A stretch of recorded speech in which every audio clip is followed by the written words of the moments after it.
This is The Mountainside, and returning to the studio is Jacquelyn Clark. She's a suicide awareness advocate. She's the owner and operator of Bristlecone Shooting, Training, and Retail Center. This episode covers suicide and sensitive subject matter regarding suicide and suicide awareness. For that very reason, there will be no interruptions. We have made this monetary free, and no ads will be playing during this episode. I encourage you to listen to it start to stop, and in its entirety. This was intended for the sole purpose of helping others in the Mountainside community. Thank you for listening. Welcome back, Jacqueline. Thank you. Thanks for coming back. Thanks for saying yes after I grilled you on the last podcast. We were just talking about it before I hit record, and mainly me and Derek, which Derek, thanks for being here today, buddy. The last episode that I did with you it's probably 2 years ago. I think it was 2023 when we had you in. I still get messages. I don't know that I've gotten any this year, but I know last year for sure. And they're not like comments. A lot of them are private messages submitted through our website at the Mountainside. Wow. And I think it had it's had an amazing impact on me, knowing that we did some good just openly talking about suicide and suicide prevention. Mm-hmm. And I know that we're going to dive into that today just because of what you do and how impactful you are in the community nationally, and so many different states looking to Colorado for their suicide prevention and dealing with firearms. There's so many rabbit holes that we can go down. But I guess before we even start any of that, I just have to say we are not true professionals when it comes to mental health or seeking mental health counseling or anything like that. If you're having suicidal thoughts, take it to the professionals. There's going to be a lot of useful information in here. Even if you notice somebody with a loved one, there's a ton of help. If you're listening to this right out of the gate, if you dial 988 from anywhere in the United States, you're automatically patched through to a real counselor 24 hours a day. I actually called them today just to make sure it worked. Yeah. And within 45 seconds, I was on the phone with this really nice young woman. And, she was asking me a ton of questions. I was like, I'm not calling for that reason, but I just want to make sure we had full permission to shout them out. So That's dial great. 988. If you're listening right now, in the show notes, we'll have links to that, to their website. What is the website? It's anonymous too. It is. We should say, yeah. 988lifeline.org. And if you open the show notes, YouTube, wherever you're at, there's a direct link to that. And they have it for the hearing impaired. You can text, you can call. I think you can also text 988, which is really cool. What a easy concept to get some true professional help. To take it back to, we get a ton of comments, good or bad. We get a ton of people that reach out, but not very many that go through our website unless they actually want to come on the show. But some of the personal messages that I've got, I'll have to forward those to you. Yeah, I would love to see those. It's pretty impactful. I mean, it's very impactful. People are like, this is exactly what I needed to hear at this time. And I just happened to look up suicide awareness is what we named the episode behind your name. And it was awesome. So I am thrilled to have you back in here. Well, thank you. It was great to see you in Las Vegas in a short passing. I was trying to attend your seminar there, but I didn't know that I had to pre-register with the event that we were at and everything. So I was like, damn it, I can't go. But I at least got to say hi to you. Yeah. So how's life? Life is good. Yeah. Life is amazing. I think, in this context, it's probably helpful for me to tell a little bit about my origin story with all this, because reflecting back on the last 10 years, like you said, I do get called in to talk on a national level on suicide awareness and prevention. And I think a lot about how did I get here? 15, 20 years ago, I didn't set out to be an expert in suicide prevention, awareness, or anything at all. It's happened through personal experience, business experience over the years. And it's kind of an interesting area to be a specialist, and it's kind of dark, I guess, Yeah, very dark. So I didn't always know a lot about this topic, I guess. My husband and I opened an indoor shooting range and gun store in Lakewood, Colorado, 12 years ago, and neither of us had come from the firearms industry or the military, law enforcement, none of that. We fell into shooting recreationally and saw a business opportunity when we moved to Colorado, and so we opened up a place. But pretty quickly after we opened a gun store and entered into the firearms community, for whatever that means, and we can talk about that later, but we were just shocked at the suicide rates and the injury rates with firearm amongst the firearm community, amongst the military community. And it's not because people in those communities have more mental health problems. It's just because they have more access to something that's very, very lethal, meaning a gun, in a time of crisis. And so pretty immediately we felt like we had to do something. And then all of this spawned from there. But I haven't always been an expert in this. Since we opened our gun store, we have experienced and been affected by suicide personally in our family life as well as in our professional life. And I've gotten involved with the University of Colorado on a couple different levels to help spread this message and communicate and try to do good in the community through lethal means safety and suicide awareness. That's so amazing. We are very lucky to have you. And I think this is such with a lot of the people that I've talked to, and I'm an open book here, and here at the Mountainside, we're very open platform. Like people get very vulnerable on here and have told stories of them about to commit suicide, or some of the guests that we've had on have just told some jaw-dropping and gripping stories of their own personal journeys. So nothing is really off the table, but this is such a taboo subject. Even if I'm with friends in a really close circle that have seen some of the worst amount of evil in this world, they even still have trouble talking about it, or their personal experiences, or it's just a very, very hard subject. On so many levels. I mean, I think from one angle, if you admit that you're having trouble, people worry, especially in the firearm community, that somebody might take your guns away. Right. Especially in Colorado, we've got red flag laws where somebody could report that. So folks are scared about who they talk to if they're going through a rough patch mentally because of their rights, but also just because of people's perception. I mean, we live in Colorado, which is a cowboy state.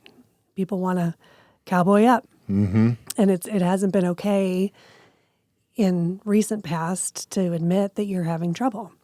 The thing about mental health that I think a lot of people don't connect the dots with is it's not, it goes up and down. You can have a bad patch and you can recover from it. By telling somebody that you need help or that you're having trouble doesn't mean that you're going to be like that forever.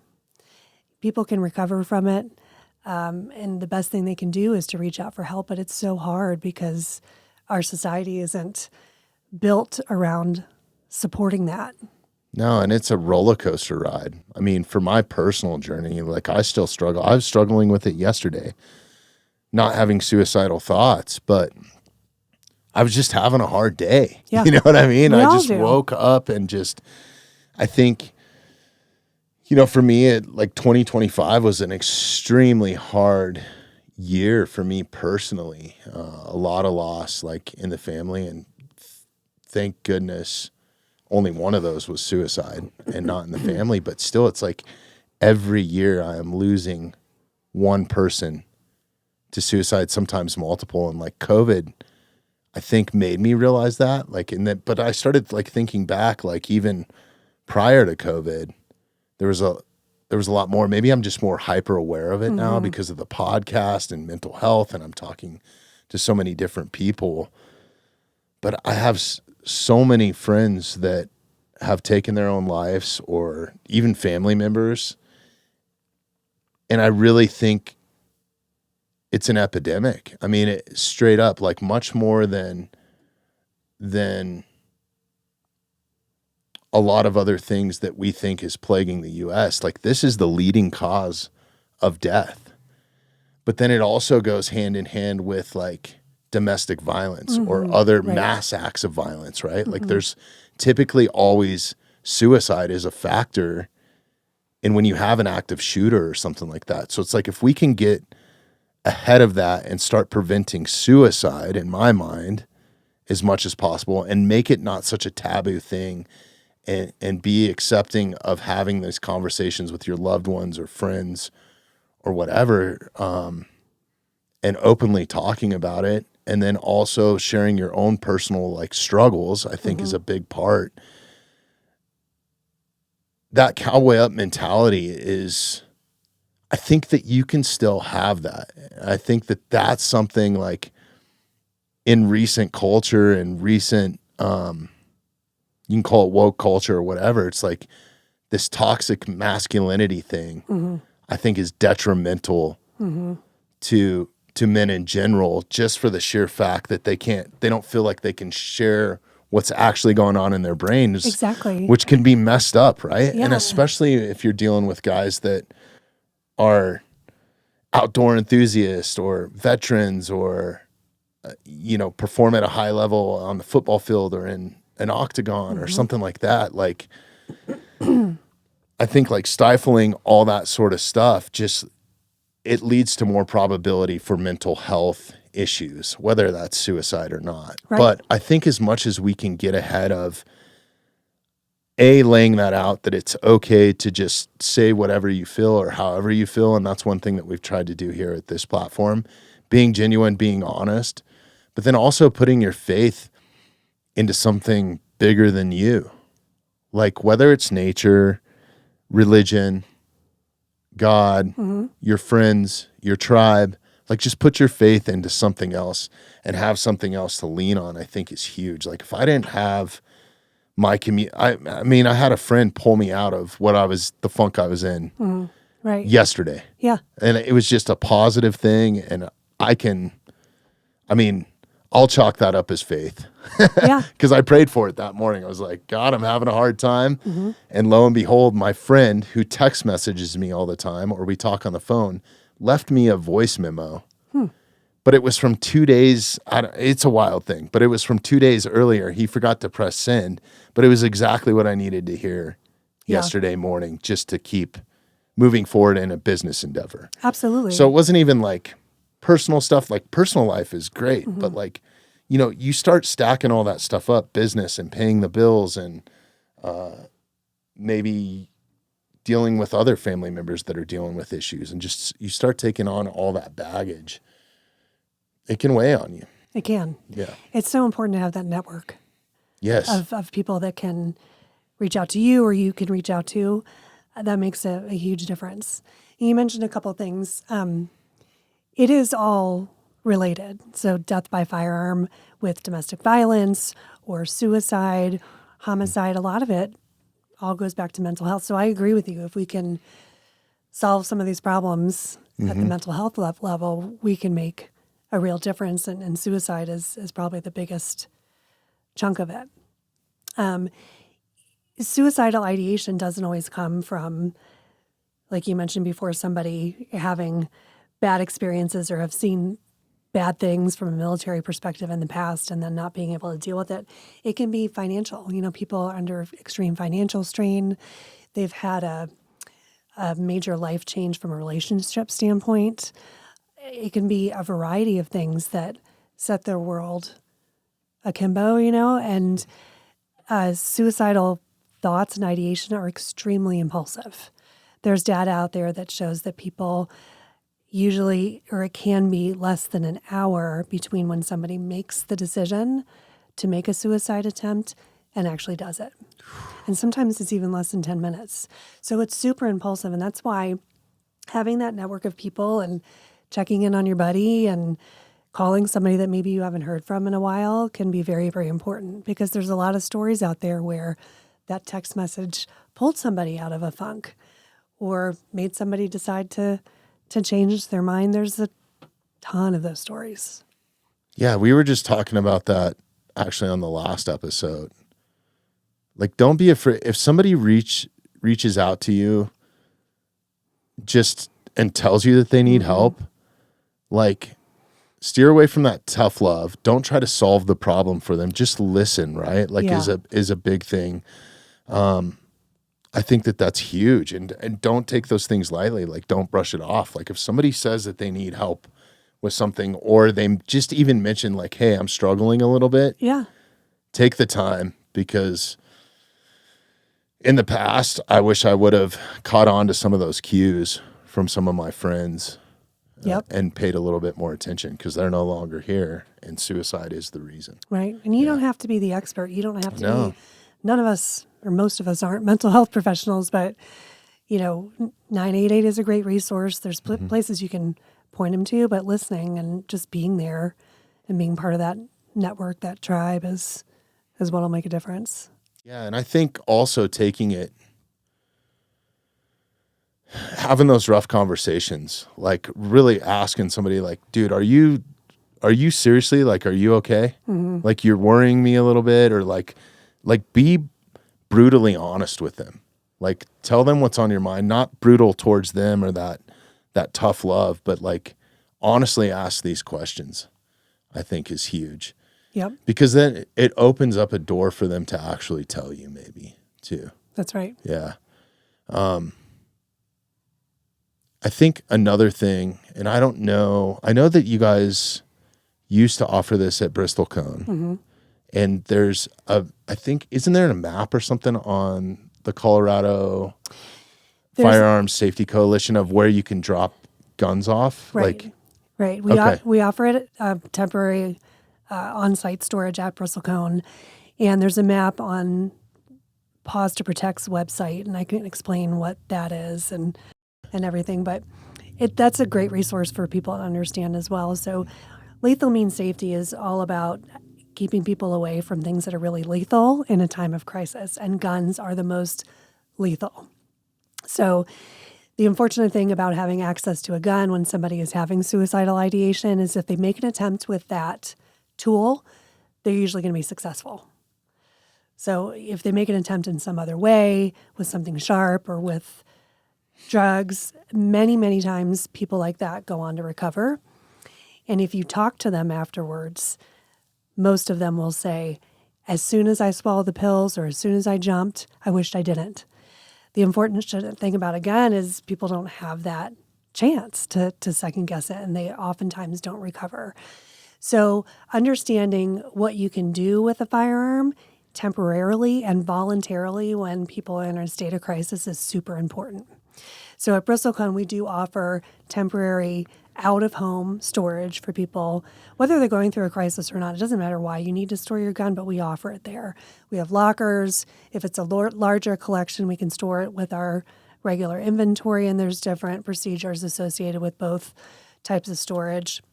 We also have discounted lock boxes that we give out to the veteran community. So there's a lot of things that we do locally to try to help with lethal means safety and give people a way to voluntarily, anonymously, no questions asked, store their gun if they need to.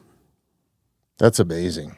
The couple instances that I know of friends or people that have shared their personal experience or journey on here with thinking about taking their own lives, like, guns were involved in all of them. And if you take that out of the equation, it doesn't mean that it can't happen, but it's like, if you look at the statistics on that, because we've looked that up. I think I looked it up the last time you were in. It was like a 98% success rate.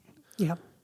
Something like that. Yeah. Yeah. I mean, ER docs do see gunshot wound victims in the ER from suicide attempts, but it's rare. I mean, a lot of times they die before they get there.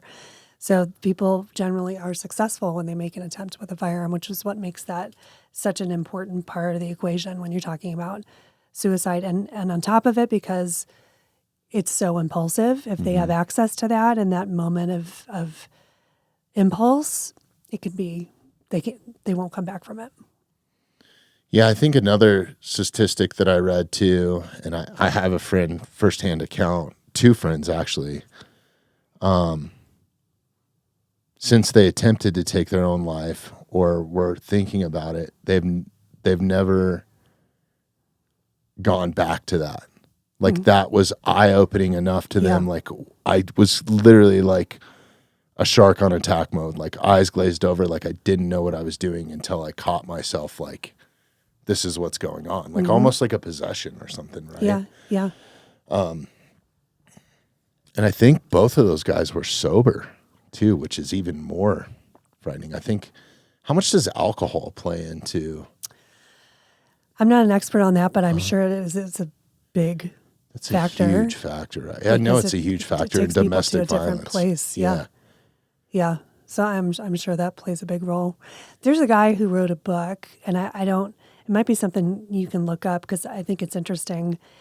He jumped from the Golden Gate Bridge, and he lived, which most people Holy that jump off that don't. Mm-hmm. But he has written a book that talks all about what you're explaining. Like that was such a watershed moment for him, and he's one of these people that as soon as he jumped, he wished he didn't. But what are you going to do in that moment? And he went on to live a changed life, and he's written a book. That's amazing. Yeah, there it is. I believe so, yeah. The Final Leap. Suicide on the Golden Gate Bridge. John Bateson.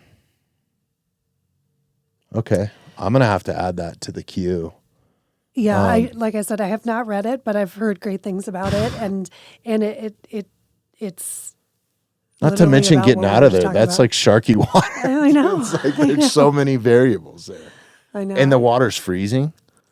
Yeah, like, sure. I guess depending on where you jumped from, like how close you are to shore, and like if you've ever been there, it's like pretty much cliffs. Yeah, all around. It's not friendly. The aftermath might be worse than the leap. I don't know. That's crazy. I wonder if he goes into that out of the book too. Mm-hmm. Yeah, that's wild. I don't know if I should share this or not. I have a family member that same sort of thing. With jumping? With jumping. Really? Mm-hmm. But it's changed his life. I mean, he's a better person now than he was before he jumped. Wow. Yeah. Which is crazy. That is amazing. Like was not supposed to live, like a divine type thing. I mean, from a 5-story onto concrete, you know. Oh my so gosh. like that's wow. You can die from 10 feet falling off a ladder. Yeah. Yeah. Which is actually more dangerous, like, because I work in that space a little bit where we have guys working at heights, and I think it's the power companies had done a study on falls, and you're more than likely, the likelihood of you dying from a fall, you're more likely to die at 10 or 12 feet because you don't have time to get back around to like your feet. So typically you fall on your head than if you were to fall like from 30 feet from the top of a power pole. So they're like the most dangerous spot is when you first start climbing that 10 to 12 feet. Interesting. Because if you fall then, you're going to land on your head. Yeah. Which is a little strange. Yeah. But still. Yeah, but with a gun, you don't have that chance. There's no chance. Mm-mm. And I think the second leading thing or the most used method in suicide is medication, like prescription pills, overdosing on those or some sort of drugs. And I think almost at any sheriff's office or police station, they are now accepting, like if you're feeling like that, you can go and drop off they'll discard of them, right? Like you're not getting them back, but I'm pretty sure, might look that up, Derek, but yeah, I think that they'll at least take them and then safely discard of them instead of just throwing them in the trash or flushing them down a toilet and then all of our trout. Right, exactly. Next thing you know are on. Yeah. Yeah. A lot of the locking devices that we give out for guns at Bristlecone and that are given out through Pause to Protect and other programs like that nationally can be used for medication, and a lot of people use them for that. It doesn't, they're not specific necessarily to guns, but people need locking devices for the exact same reason. for medication that they do. And nobody for locks up guns. their medication. I don't lock up Not my normally. medication at home. But if you had a teenager that you knew was going through a rough patch, or Yeah. if guns in the home and needing locking devices, same thing with medication, are also important for aging adults whose mental state might be a little different than it was 10 or 15 years ago. So those locking devices can come in handy for many types of lethal means. Yeah.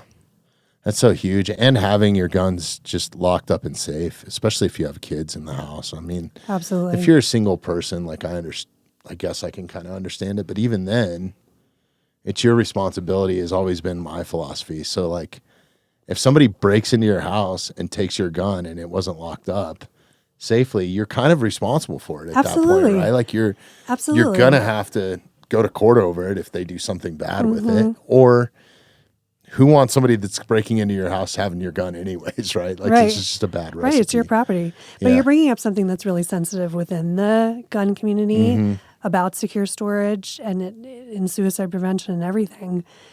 How you lock up your guns, there are some laws. There's some states that have laws like Colorado that are trying to get involved in that.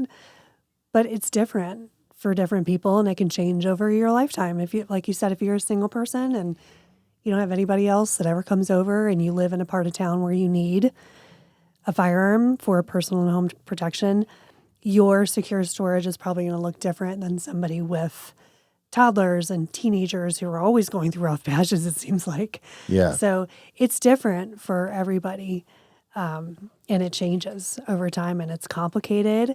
There's no one size fits all. And so it's hard for the gun community to stomach when the government gets involved and how those things are stored, because it's dynamic. Right. I think everybody would have a question too, and I know Derek and I were talking about it because I was talking about, is it the safe haven lock? What did you call? Safe haven laws or? No, where you can drop your guns off like at a safe place. Oh, temporary, voluntary secure storage. Secure storage. Yeah. When you come back to get those, can you get them at any time? Are there any questions asked at that point? Like if you're taking your firearms in because do you have to specify why you are dropping them off? No, you don't. And in Okay. fact, at least in my shop, other shops may be different, but we train our staff not to ask any questions for a variety of reasons. First of all, we don't want to create any stigma about why people are storing their guns. People can store them for whatever reason. And if customers do offer up why they're storing them, 9 out of 10 times it's for some mundane reason. It's very rare that somebody comes in and says, offers it up, says, hey, I'm having trouble. Can I store these with you? That has happened, but it's rare. Usually if they happen to tell us and we don't ask, it's things like, well, my grandkids are coming to stay for the summer and I don't have a big safe. Which is super smart. Yeah. Yeah. Great. We'll take them just the same as if somebody was going through a rough patch mentally. But another reason we train our staff not to ask questions is that we feel it does reduce some liability on our end. It would be terrible if we stored somebody's guns and then we gave them back after a certain period of time and they did something not good with those firearms upon leaving our facility. Now, on the back end, we go through all of the legal requirements for returning the firearms that we're supposed to, and we treat that return just like a regular sale or transfer that's leaving our facility. So if our staff members don't feel comfortable about how that person is presenting themselves, or if they're saying things that are raising some red flags about their possible mental state, we're not going to return those guns that day, and we're going to point them in the direction of the appropriate community resources. We do that with any gun sale or transfer. So it's no different than that. But by not asking questions on the front end, we feel that it reduces some liability, but also takes the stigma away. People might not want to talk about why they're storing especially if things. they're in a state like that, right? Like, that's kind of the last thing. We have had people come in, though, and have offered that information up, and we put our staff through some training so they understand how to handle situations like that and can point them in the right direction. The one that comes to mind, and we had a mother come in, this was a couple years ago, and she had some guns that were her son's sons, and her son was a veteran, and he was going through a tough time, and good for her. She's like, I need to get these out of the house. He was living with her, and so she brought them to us. Unfortunately, with the way our storage is structured, we can't take guns from somebody if they're not their guns. Mm-hmm. It needs to be him that's coming in. And there's an affidavit that folks have to sign saying that they're their guns, because it could be a situation where Bob brings in Jeff's guns and Jeff has no idea Bob has stolen those guns and he's trying to store them at our place until he figures out what to do with them. So we do ask the owner of the guns bring them in for storage. She was concerned that by asking him to come into the gun store that would be a trigger, and it was an obstacle. We ended up moving the whole transaction to the parking lot. He didn't have to come in. He signed the paperwork outside, and we were able to take the guns in. And when they came and picked him up, 60 or 90 days, however long later, both of them really said that it was a huge help. So we do have examples where people offer it up and we're able to help them, and they realize that it was the right thing to do on the back end. Since that example, we have since installed lockers, which are a little bit less intrusive for customers that need storage. So that first example I described, we're storing those guns with the rest of our inventory. We have to make sure it is the owner bringing them in. And we have to do a background check and a 4473 and now a 3-day wait in Colorado to give them back. And the customer has to sign an agreement saying they know that that's going to happen. But with the lockers, we just take an inventory of what they're putting in there, and then they can come and pick them up whenever So they're they want. personally putting it. It's like have a access. lockbox at a bank or exactly, something. Or like an Amazon lockbox. We as the facility don't have access to those guns, and so we therefore, per ATF requirements, we don't need to do a background check and all that to have them take them out. Oh, that's cool. Yeah. So it's a little bit easier for customers to be more anonymous, I guess. Yeah. That, guns being the leading cause of suicide or method of suicide, I think just eliminating that like right out of the gate, right? If they are in the house, and even if the thought just crosses your mind, like just go check them in someplace. Go check them in, and you don't even have to be that formal about it. Mm-hmm. You can give your guns, in the state of Colorado, you can give your guns to a family member for an indefinite amount of time. Really? You can give your guns to your neighbor for up to 7 days without going into a place like Bristlecone and doing a transfer with the paperwork and everything, which is what the state mandates. But there is a temporary period of time that the state recognizes where you can give it to a friend or give it to a neighbor. But a family member's indefinite. Member, yes, immediate family member, you can give those guns. Wow. Mm-hmm. And so there are much easier ways than bringing it into my shop. But sometimes people that are going through a rough patch, especially don't have a network, and so they might need a more anonymous place. Or to let a family member know might be rough too. That could be tough, yeah.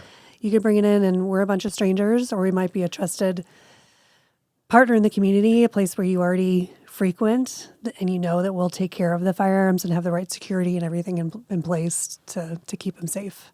Yeah. No, that's incredible. Thank you guys for doing that too as a business. Yeah. Like that's huge, and it's good to know. I think I never knew that until we recorded the last podcast. So that was something that I learned on the last one. And Derek had a map pulled up here a few minutes ago, and there's literally red dots all over the United States. So no matter where you're listening to this, gun store maps. Oh, is that just gun stores or? So there's a map on the Pause to Protect. Oh, you found it straight website. From. Okay. That has, like you said, a ton of data points of places that will store guns, and not all of those are gun stores. So that data came from a nonprofit that focuses on lethal means safety around domestic violence and divorce situations. So if a family's going through divorce, also exiting the guns from the premises on a temporary basis if that divorce is a little bit rocky until things level out. But that group used a huge telemarketing effort to call all these locations across the U.S. and just ask if they would store guns. So some of them are pawn shops, some of them are gun stores, jewelry stores, generally places that have good security in place where people would feel safe. That's amazing. Storing firearms temporarily. We always tell people I would still call and make sure that these businesses are still offering it, but there are a lot of places that will do it. And that's, we'll have a direct link to that too. It's Colorado Firearms Safety Coalition. There's a link there, but it's actually, the link takes you to a national map, and it's like some states are 30 plus. Mm-hmm. Man, Arizona, 68 locations.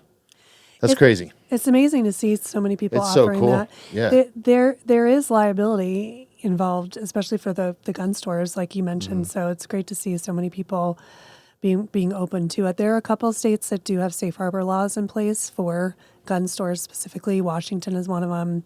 Louisiana is another, and I believe Arkansas, where it's like a Good Samaritan law. Mm-hmm. Like if you're giving CPR to somebody and they die, it's harder to hold you liable. Right. Same thing for these gun stores. If they store a gun as part of their temporary out-of-home secure storage program, and they give it back, and the person ends up dying by suicide or doing something else.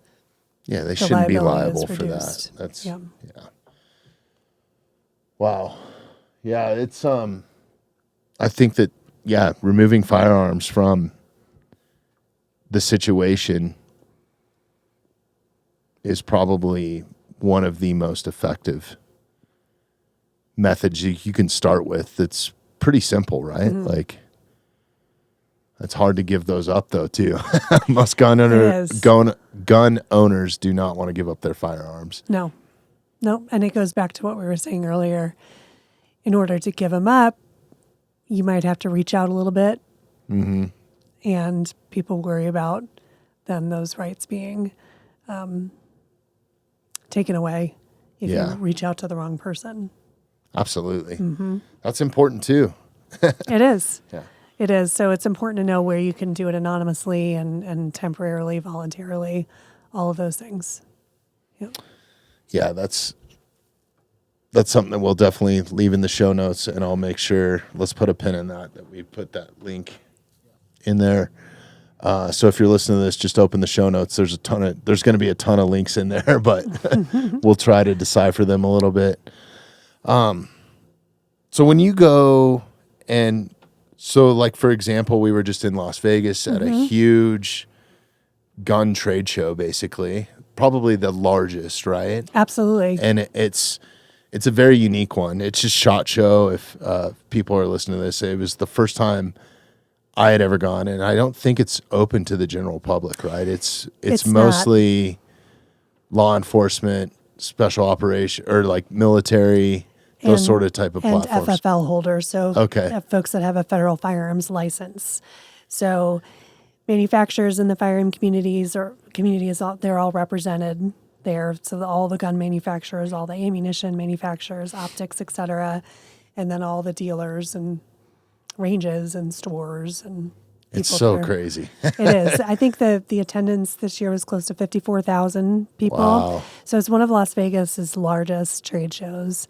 And they had 2,800 exhibitors, something like 840,000 square feet of exhibit space. So you definitely get your steps in. It's huge. It's, overstimulation for a week. It is. You literally cannot see it all. Mm-hmm. And the amount of stuff that's there, and just amazing people too. Yes. Like I was there, I think, for 4 days, and I was like getting after it every day. Because I was there for some different business purposes, but just getting after it, and it was nonstop, and I still didn't even put a dent in what I wanted to see mm-hmm. or what I planned on seeing. It's overwhelming. It is overwhelming. But it's amazing. It's an amazing show that the National Shooting Sports Foundation puts on. They've been putting it on for years and years and years, and it continues to grow in the right way. I think they do a great job.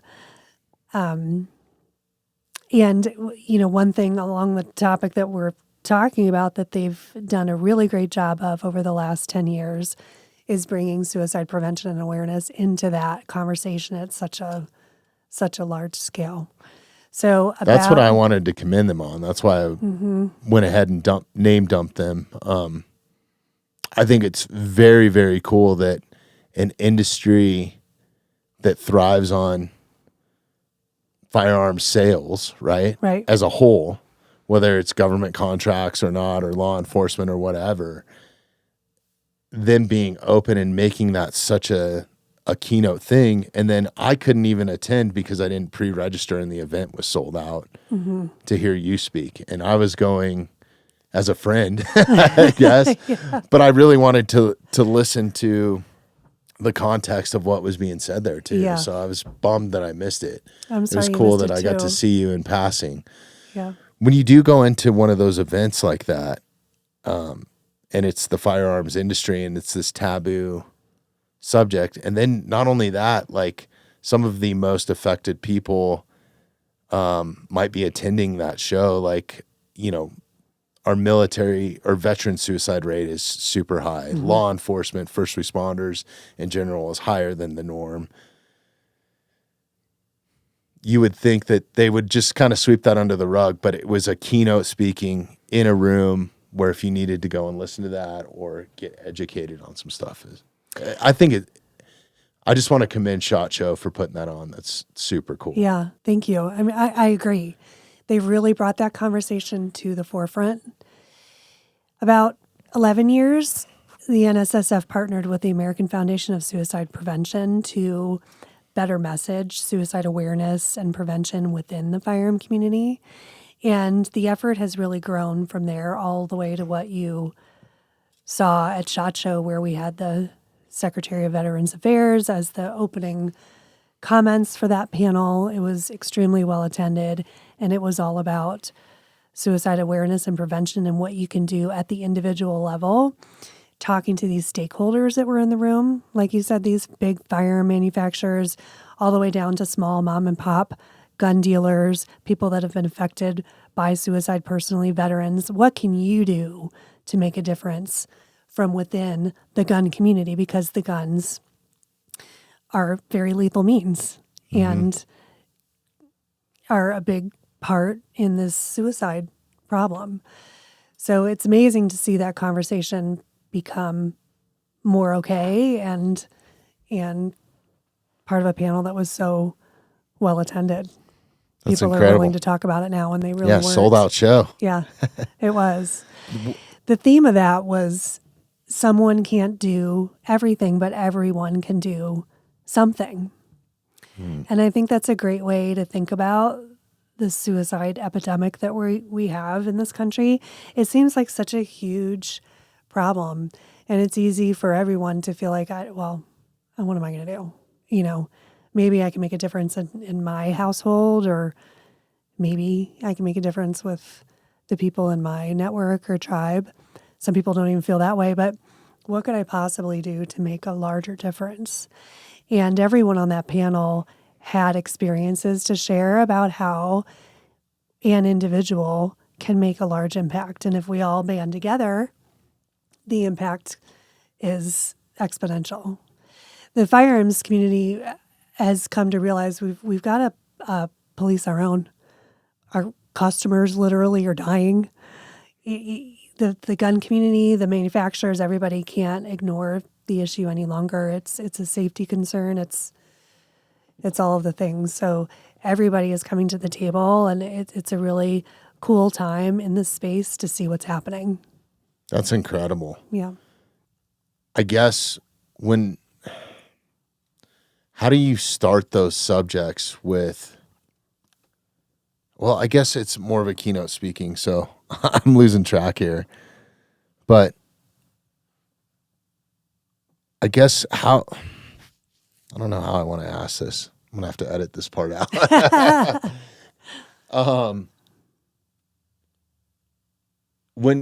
So at SHOT Show specifically, when like a firearms manufacturer comes in, how does that conversation start, or how do you guys start presenting to them? So I guess speaking just from my own experience, whenever I talk in these spaces, I just try to be myself and tell my personal story with the range and with suicide and how we got into caring enough to have a voice in this space. But gun manufacturers, I think especially, are trusted messengers. And so when you think about who people listen to that own guns, it's the gun manufacturers. I mean, you look at the YouTube channel for 6 Hour or Smith & Wesson I mean, that's the horse's mouth. And so if they're beating the drum about lethal means safety, suicide prevention, the fact that this is an issue, people are going to listen. They're going to have a huge impact. Yeah, absolutely. I've never thought about it that way. So bringing them to the table as a trusted community messenger is really important in getting them invested in this work. Because in the past there's been that juxtaposition, like you notice, they're selling guns. Well, we don't want to tell people they're dangerous in that way, But finally realizing, like so many other industries have, you look at the automobile industry and seatbelts, the alcohol industry and drunk driving and giving your keys to somebody else. We have to be able to embrace the fact that guns represent lethal means when people are going through a state of mental crisis. Okay, how can we be part of that solution? It's not probably the best business decision, right, on paper. Well, yeah. I mean, I think on the surface it can seem like that's a scary topic to broach from a business perspective. And I can tell you from personal experience, we've absolutely lost business because of our suicide prevention policy on the range and some other things that we have going on at Bristlecone because we care deeply about this. But when I lay my head down on my pillow at night, absolutely, I can't fathom not having some of those policies in place just for the sake of making an extra $20 in a range fee. And so you take that to the level of a manufacturer. Everybody's getting to that point where it's not as taboo anymore. And if we're together in this effort, it won't be taboo. Mm-hmm. I think that's the biggest thing, is being together in the effort, no matter where you're at. Even if you're not a firearms owner or a gun manufacturer or, you can go down the list. I think tackling it together as a community or as a whole, or having safe space to talk, I think, I don't know how to approach this. But as far as like age demographics go and suicide, teens and adolescent youth going into they're going through all these hormonal changes. Yes. There's a ton of stuff that's being introduced in their life, whether it's alcohol or drugs for the first time. And then you have the social aspect of trying to fit in and all that sort of stuff. That's what scares me to death, being a parent, right? Absolutely. The last thing that I want is for my kids to experience any sort of mental hardship, right? And I think that would be anybody's goal, no matter if you're a good parent. Where are we seeing, is there some data on that, on how much of it is teen suicide? Versus older adults? I don't have those statistics in front of me. Maybe you could look that up, Derek, because that's, I would. We'll figure this out together. I know you don't have all the answers, and there's a million questions. But I would feel like the suicide rate with teens and guns is probably lower because they don't have as much access. They shouldn't have access, right? Yeah. Right. But I don't know specifically what they are. I do know that an interesting statistic is 4 out of 5 gun deaths in Colorado are suicides. So that is a lot of people say that again. Sorry. Out of that. 4 out of 5 deaths by firearm in Colorado are suicides, which a lot of people are surprised by that. I spend some time with the University of Colorado going out and administering surveys in different communities. We were at the National Western Stock Show recently, and there's ostensibly a lot of gun owners at the stock show. And so red, white, and blue, baby. Right. We were having people fill out a survey, and it didn't matter if they got the answers right or wrong, and then they would get a free lockbox. And one of the questions was, it was multiple choice, what's the leading cause of gun death in Colorado is homicide, mass shooting, suicide, etc. And most people put homicide. Mm-hmm. Suicide is it. And as 4 out of 5 gun deaths in Colorado are suicides, which is high. It's higher than the national average. But I don't know what the rate is with teens versus other demographics with guns and suicide off the top of my head. What'd you find, Derek? Well, it's seeming like 85 plus is actually the highest rate. So elderly people. Elderly. 10 to 14 years old is on the lower percentage. It's so sad, the elderly. We can talk about that if you want. Ugh. Yeah, let's talk about that because I wasn't expecting that. That blows my mind too. Yeah, that's pretty CDC data? wild. So that's CDC data. So 35 to 44. So it's all about access. Yep, and 75 to 84 are the top 2 percentiles. Am I reading that right? Yep. Okay. This is based off 2023 data. Man, So a little bit. so I experienced in 2025, I experienced my first death by natural causes. Everything else has been sudden and tragic that I've experienced in my life.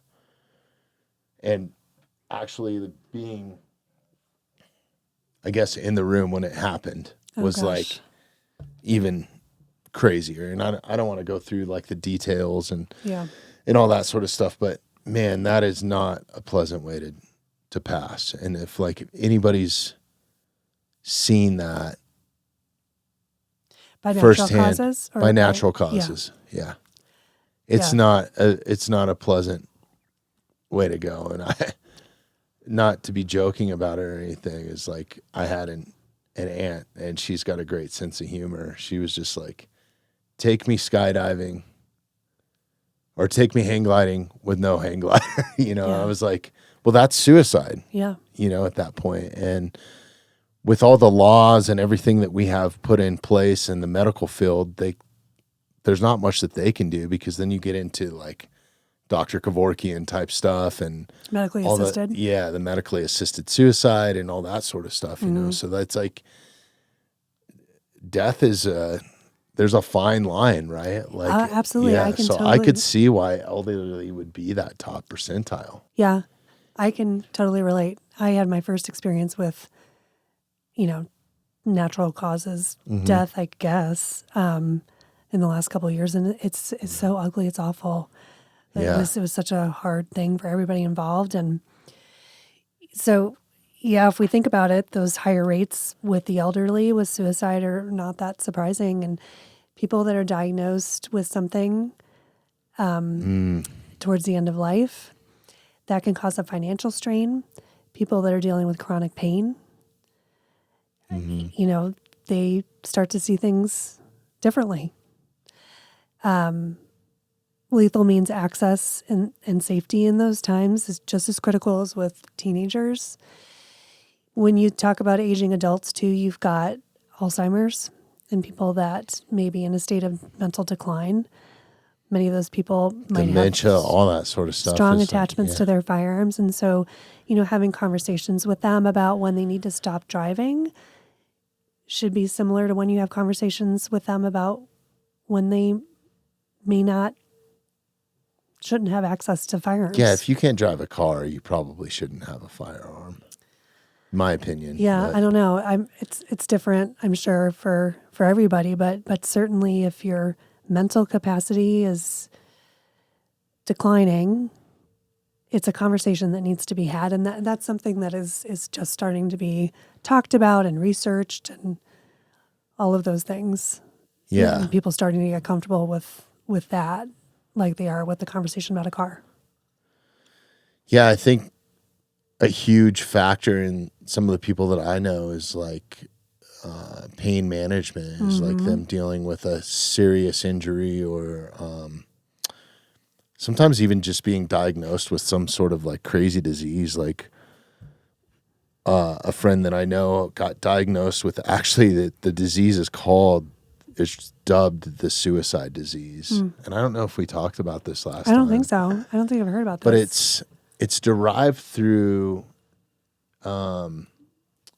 something with your teeth and like the nerve endings that connect to your teeth. And it's just like this constant headache Oh my gosh, that you that sounds have. terrible. And it just drives people. It's like getting a root canal constantly, right? Oh, but being gosh. awake for it.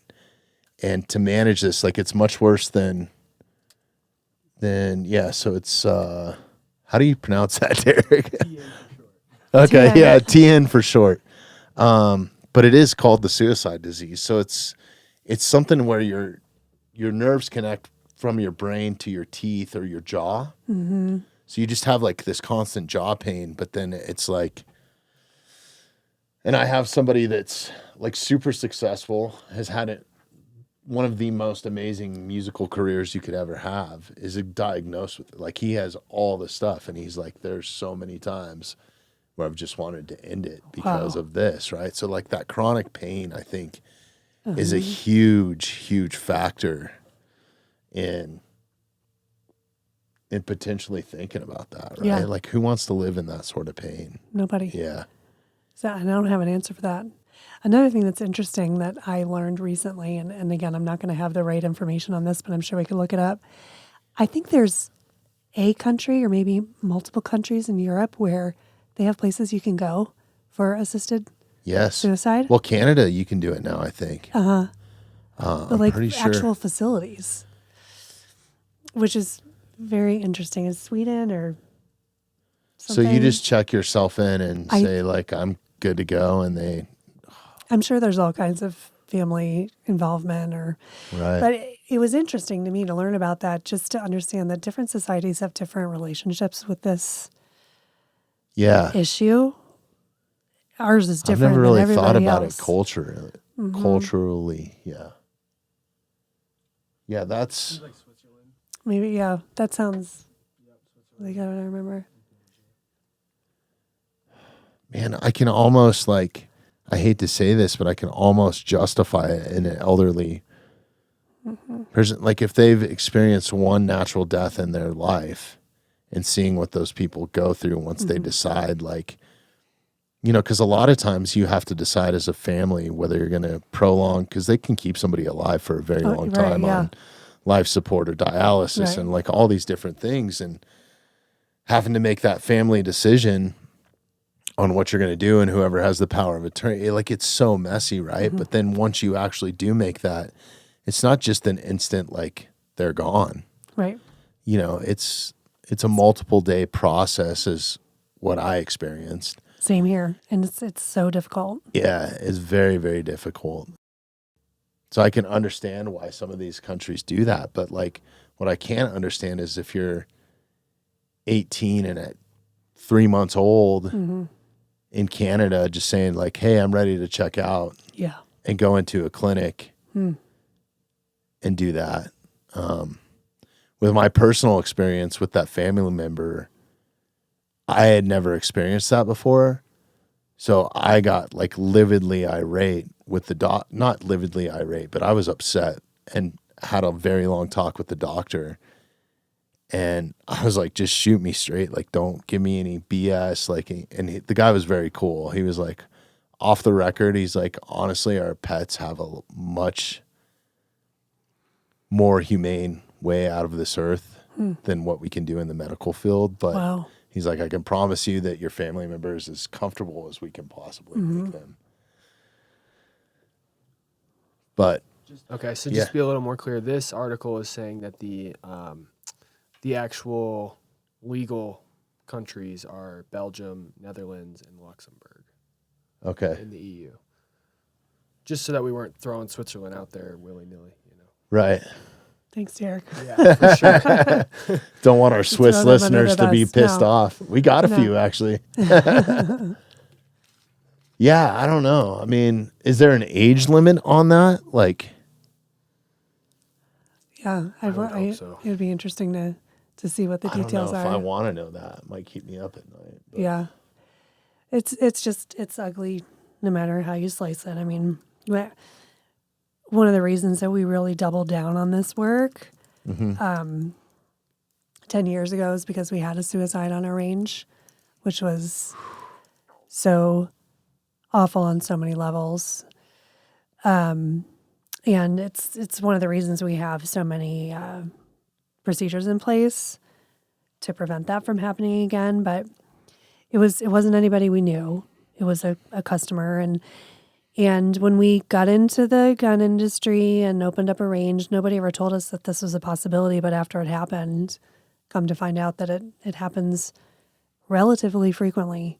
If somebody's thinking about doing that, there is a thought process that happens where they're like, I don't want to do it at home because maybe my family is going to have to clean it up. I'm going to go to a gun range because they know how to deal with it. They've seen that before. I also found out that translates to hospital parking lots. People will commit suicide in their cars outside of a hospital because they feel like they're almost doing a service because the people inside know how to handle that. So a gun range is similar. He came in and he rented a gun and he shot himself on the range. And it was like somebody coming into your house and doing it. I mean, it's a small business. My husband and I run it, and somebody came into our house and did that. Our staff is like our family, and you can't ever unsee something like that. So we never wanted that to ever happen again. Yeah, I got to say, I've been to quite a few shooting ranges, and Bristlecone feels the safest to me just because of the staff is very, like, on point professionals. What you have to do to actually walk onto the range, I think, is great because, like, some of the scariest moments for me is being around friends of mine or people that don't know how to handle a firearm, in my opinion, safely enough, right? Like, I don't want to be flagged, like, no. even if the gun's not loaded, right? Like, I just don't. Yeah, there's a lot of things out there, but I think, like, having that range officer on your guys' range is, like, huge. It's, it's another line of safety that necessarily doesn't need to be there, but, like, I think that's super important. Yeah. 'Cause, like, some of the places I felt the most unsafe are, like, places that kind of rent guns for, like, a living, like Vegas. They're actually pretty good. Like, you have a range officer, the couple places that I've been that like accompanies you get your own personal range officer when you go to, like, one of those places where you can shoot like a Tommy gun or something like that, which is cool. It's so much fun.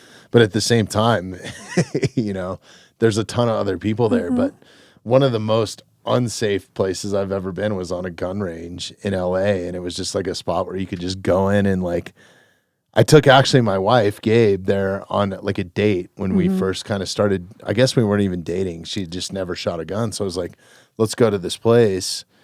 And we rented, like, a couple guns, but there was just, like, it was crazy. Yeah. It was like the wild, wild west in there. And I was like, just stand behind this barrier. I hope that it's bulletproof. Wow, like, and she came back for a second date. Oh, yeah. Bobby. Now wife, Yeah. Special, yeah.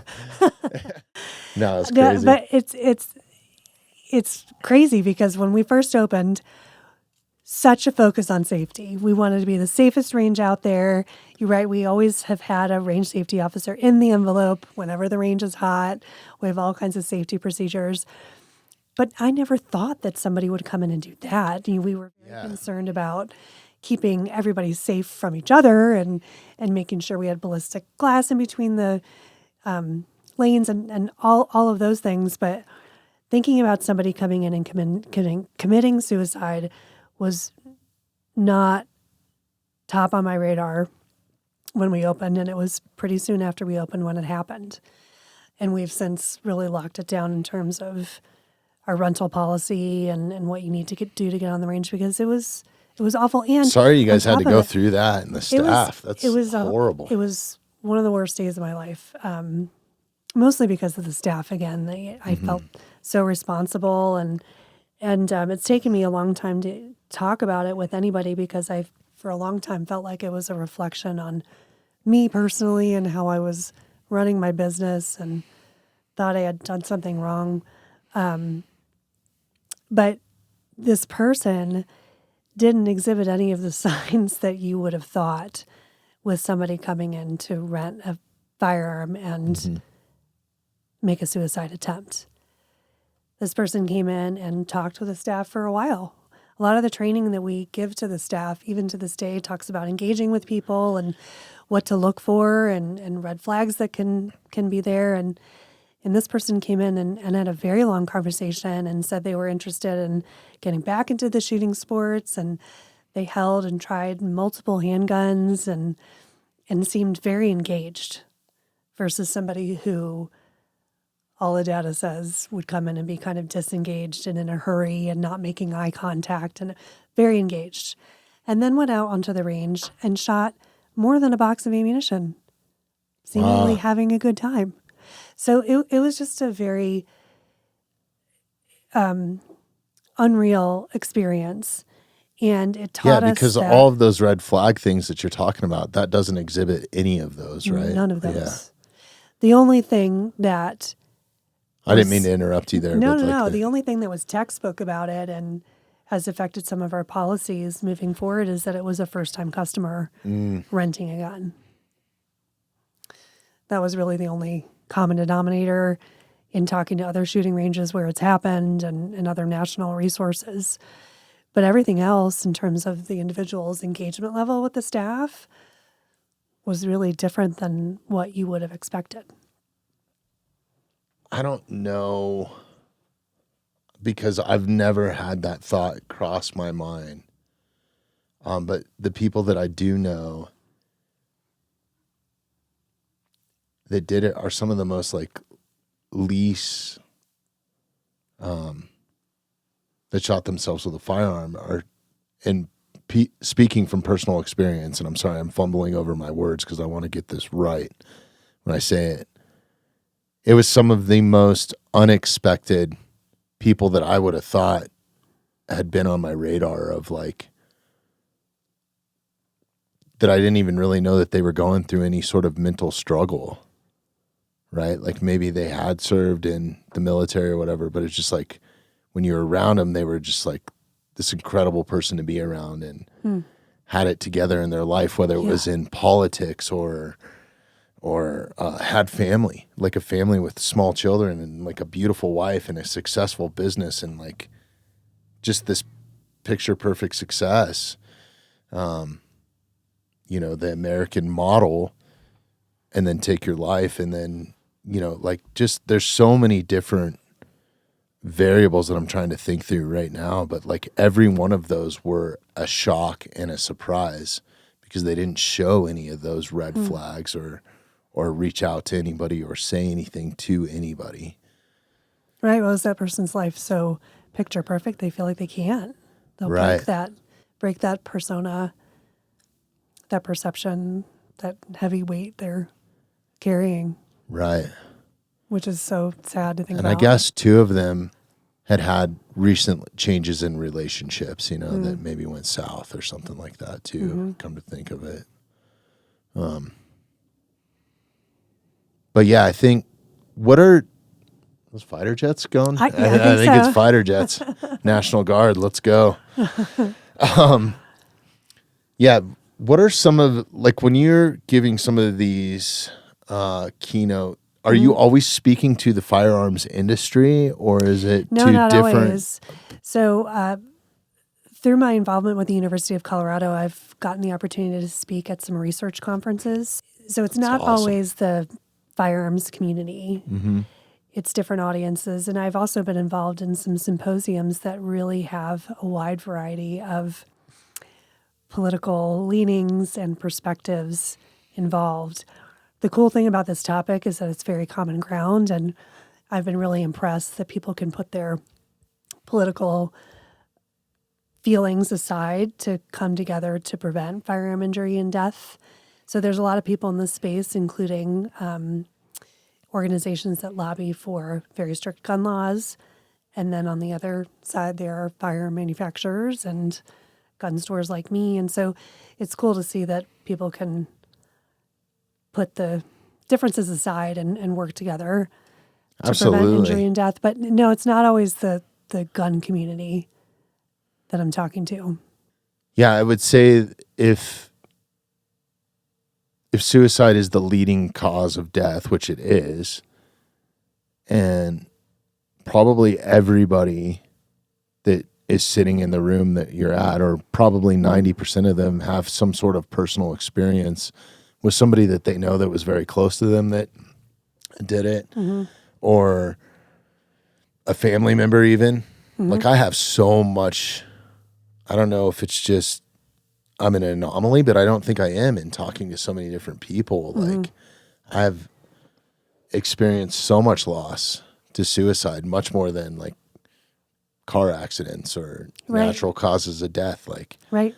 It's true. yeah, it's staggering. And everyone in all of those rooms is similar in that regard. And so in some ways it's easy to relate to a lot of different types of people on this topic, even though it's dark and heavy and taboo in some circles.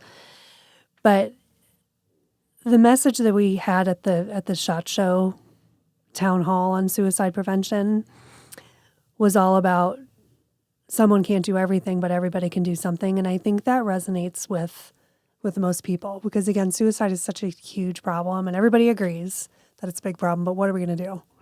And there's all these different organizations that are doing different things, and it's hard to see it as a cohesive effort.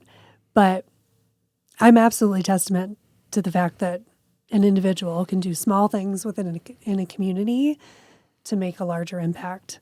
So the work that we've done at Bristlecone with providing temporary out-of-home storage, offering lock boxes, training staff, incorporating suicide prevention and lethal means safety messaging into our classes that we teach, we've been able to affect the community on a local level through that just grassroots effort and the desire to do something. You know, I can't sit by. I'm a fixer by nature, which my husband Brian hates sometimes. You know, you bring me a problem and I have trouble doing what we were talking about earlier, just listening. Like, I want to fix it, and so I'm the same way with. We just talked about that on the last podcast too. Yeah, it drives people crazy, and so I'm one of my personal development projects is I'm trying to be a more empathetic listener and not try to fix everything that comes across my plate. But that's definitely how I've behaved with this problem that was thrown at me as soon as we opened our store. Again, I had no idea what the suicide rates were within the firearm community, within the veteran community. And then all of a sudden somebody does it at my shop. I'm like, I have to do something. And so doing these small grassroots things at my shop have been great for the community. We've seen results. We've seen gratitude. We've seen engagement. We've seen staff engagement. We've seen so many positive things from doing this. And then with Pause to Protect and the University of Colorado, we've been able to take that blueprint on the road and inspire other firearm businesses to do the same thing.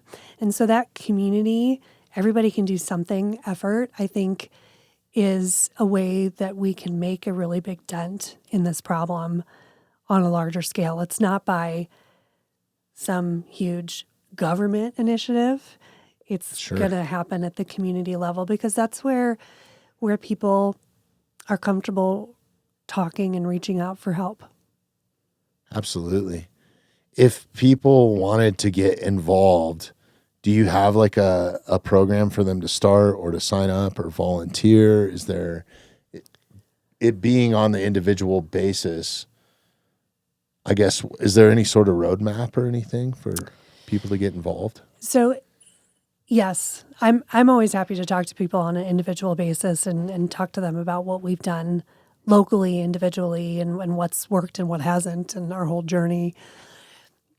Pause to Protect is more of a true blueprint for firearm businesses that are interested in getting involved in this type of work. So on that website, we have resources that are free for any gun shop, range, pawn shop, as long as they have a FFL to use to stand up a temporary out-of-home storage program at their place of business. So that is the Pause to Protect. Yeah. Okay. So we've got staff training materials, ATF compliance guidance. We have customer contracts and agreements for locker-based storage. So you make it turnkey for them, very basically. easy. We have customer-facing materials they can download. That's cool. All of it's free. So all of that are things that we have done at Bristlecone for 10 plus years. And so we've tried to work out as many kinks as possible. And they're up there as templates that people can use if they want to do this type of work in their community. That's awesome. Speaking at like the universities or something like that, are you speaking to students at that point, or is it? I'm speaking more to research teams that are specifically involved in firearm injury prevention. So one of the things that I was really impressed and surprised about when I started working with the University of Colorado is how robust this area of research is. Like, as a layperson, I know that there's all kinds of money and people focusing on cancer research, right? But firearm injury prevention always seemed like, and I guess it still is a narrow-ish field, but I was able to go to a research conference in Arizona in the fall, and I was floored by how many people were there, how many different research teams are focusing on this specific problem: lethal means safety, firearm injury prevention, not just with suicide, but domestic violence, youth access, so many different areas, and suicide is a big part of that. But it's a very well-studied field with a lot of amazing professionals, and I get to be there representing the firearms industry and showing this group of academics that from within, we are also trying to solve the problem. You're actually a bit more of a resource to suicide than what you would be perceived as being a firearms dealer, right? Yeah. Like, you're probably one of the most effective resources in prevention, in taking the most lethal method of suicide out of the equation and having a place for people to store it. Yes. It's very I think cool. so. I think it's a great resource. And it's a trusted resource. You know, it's not a government generated initiative. You know, it's a gun store that's helping its customers. It's incredible. Yep. Can we take a 2-minute break? Because I've been hydrating today. Yeah. And then we'll pick it back up right after that. All right, we're back. Thanks for the break. Yeah. I needed it. I have this new gym regimen. It involves drinking a lot of water and taking a lot of Good for creatine you. and it's all that stuff. I was having trouble concentrating. Thank you so much for coming back in. We're coming up on time. If people are having, I'm going to ask this question. This is a hard one, but if people are having like suicidal ideations, am I saying that correctly? Or suicidal thoughts? Yeah. What's the first step? Well, you mentioned it before. 988 is a great resource. It's quick. It's anonymous. It's national. It's 24/7. It's a great way to get somebody on the line to talk to and explain what's going on. And that is professional help too. It is professional. Those people are professionals, unlike us. I know. I need to have one of those people on the podcast. So we were That just would be talking really about that. Derek was like, interesting. you got to have somebody on. That would be very interesting. Can't imagine doing that job one. So I commend them for doing that. I would have the hardest time not wanting to run through that phone, you know? Yeah, I'm sure. It's a tough job, and I'm so grateful that there are people doing it. So that would be the best resource. Okay. Another easy thing to do is just to reach out to your tribe, to your network. It doesn't have to be a formal cry for help, but just phoning a friend or talking to somebody. There's so much science-based stuff too, I think, out there now. Like, I encourage people, like, if you're struggling with mental health, like, go listen to Andrew Huberman or Dr. Kate Pate, who we've had on the podcast multiple times, and look at some of the research and just changing your circadian rhythm, getting outside in sunlight, getting in nature, going for a walk, going for a 20-minute walk after you eat. Like, those certain things have changed my life, and just implementing some daily habits. And not that I have lived with super deep depression or anything like that, but it does help my mental state. Yeah. And I can change it. Even if I'm feeling like crap going into the gym, I always feel better Coming leaving, out. right? Yeah. So I think that that's a huge thing, and are taking some of those steps just to progressively make yourself better, even if you're not in a suicidal state. Like, Yeah. Yeah. All right. Well, thank you so much for covering all that.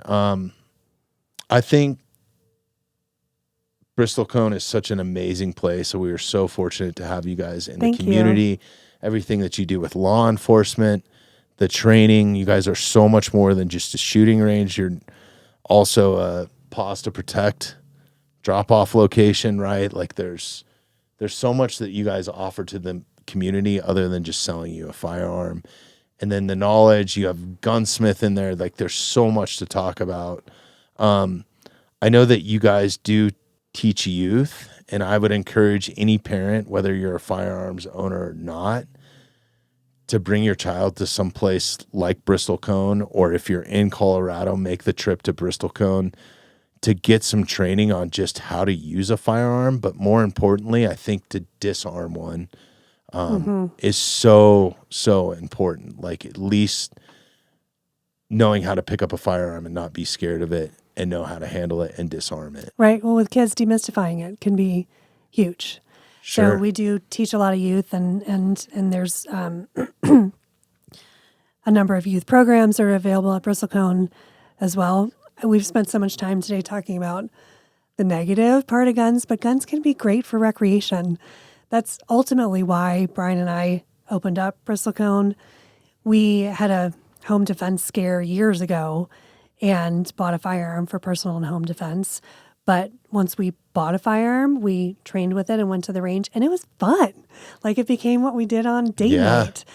You know, it took us a while to find a female-friendly place back then, and that was some of the inspiration for Bristlecone, you know, opening up in the community a family-friendly, non-intimidating space where somebody from any walk of life can come in and feel comfortable and use this as a resource.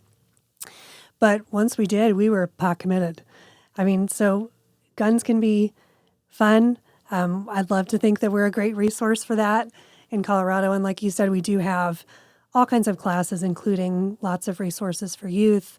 We've got gunsmiths, we've got a wonderful range and a great retail store. And our whole shtick is being non-intimidating and a comfortable. Yeah, you guys are super helpful. The selection experience there that you guys have of firearms is, and you guys have even helped me get some stuff that maybe you don't sell, but it's like, Absolutely. Yeah, we can definitely order one or figure out a way to get that, which is super cool. And it's such a nice location. But I think another really cool thing that you guys offer there is you guys have a whole simulator. So if people are scared to use a firearm, right? Because it can be intimidating, right? Yes. To have a loaded gun. It still intimidates me, and I've been around them forever. And the simulator that you guys have, that's another way that you can come in and kind of experience it before actually just jumping in cold feet. Absolutely. Our instructors use that a lot as a tool for people that have a little bit of an extra intimidation or just in general to get people comfortable with grip and stance and all of that before you get on the range where it can be a little louder and more intimidating. Yeah.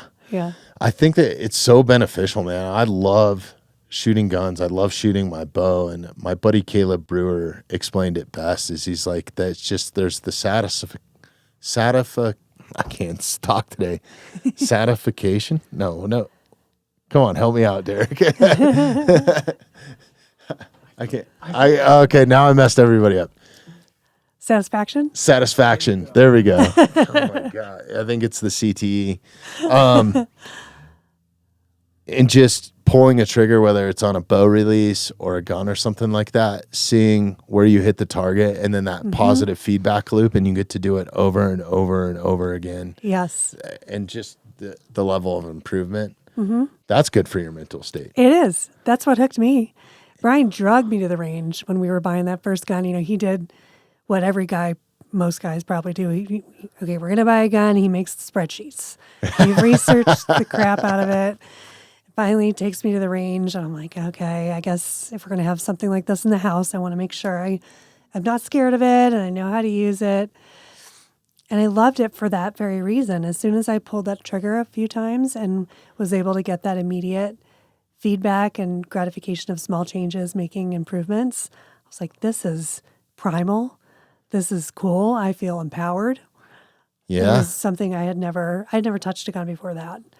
So I was hooked for all those reasons all those years ago, and here we are now. Just the smell of gunpowder is fun. Oh, now I'm like, oh my gosh, I wish they made a perfume. Yeah. You probably have it if you're on the range enough there. I actually got flagged one time leaving Vegas at the airport. Oh, because we went to the shooting range before and I had no idea. And the guy was like, were you at the shooting range today? I was like, I actually was. Yeah. I'm sure they've seen that before. Yeah, shooting Tommy guns and saws and everything. Yeah, we have all that stuff too. Not Tommy guns and saws, but we have full autos. Really? Yep, that you can rent. Okay. And we call them. I guess I knew that. We call guns like that. They have a giggle switch is what we call it, because once you flip that switch and put it in full auto mode, and of course you have to do it safely, and we have a safety officer in the booth with you, but people usually can't stop smiling. No, it is instant gratification, that's for sure. What do you guys have coming up as far as trainings? You guys have like leagues. There's all kinds of stuff. We do all kinds of competitive shooting at Bristlecone. We have USPSA. We have GSSF, which is Glock specific shooting competition. We have ladies night every Tuesday. So ladies can shoot for free every Tuesday all day.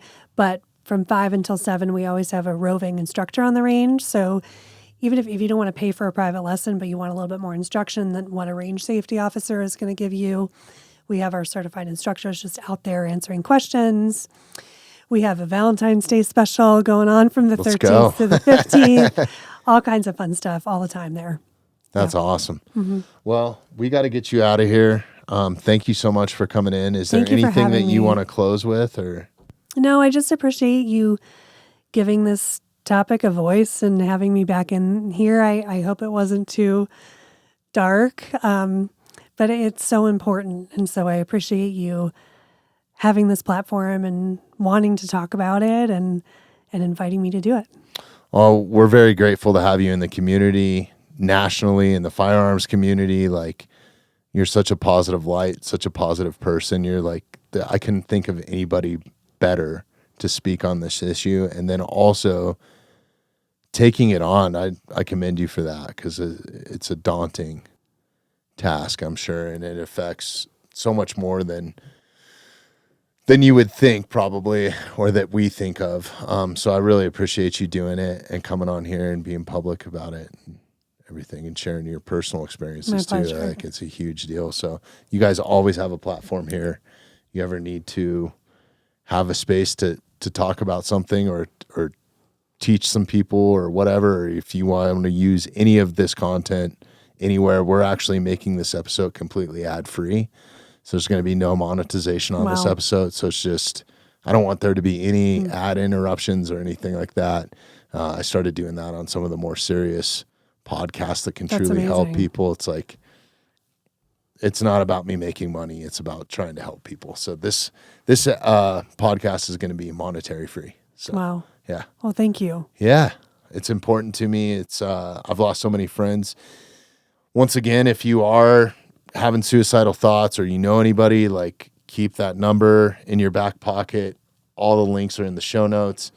All you have to do is literally, I did it today, dial 988 and you'll have somebody on the phone with you within minutes. There's so many resources out there. I think that's just one of them, and probably the easiest on a national standard. But I know, like, Colorado has a 988 hotline. There's so many different. There are so many. There's local resources. Jefferson Center for Mental Health is another local one in this community. Somebody will help you. Yeah. Yeah. There's somebody out there to help. And yeah, thanks for your help in the community. And thanks everybody for listening to the show. Yeah. Stay safe out there. Keep your loved ones safe and talk to them. Derek, you good? All right. Thank you, Jacqueline. Awesome. Thank you.